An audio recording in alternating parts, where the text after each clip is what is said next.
The sun hung high in a merciless sky, baking the dry ground into a cracked mosaic. Leo dragged his heavy feet across the playground, his throat feeling tight and painfully dry. He dropped his ball, the sound muffled by dust, and collapsed onto a bench. His head was spinning in the oppressive heat. Suddenly, a tiny, glowing drop of water landed softly on his palm.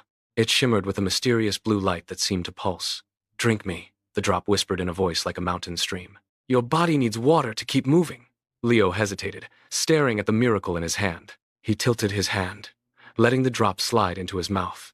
Instantly, a wave of cool energy rushed through his chest, clearing the fog in his brain like a morning breeze. He stood up, his legs feeling steady and strong again. He picked up his ball and bounced it with newfound speed. "Remember," the drop said from the rim of his bottle, "drink water every day and never waste a single drop." Leo looked at the thirsty grass nearby.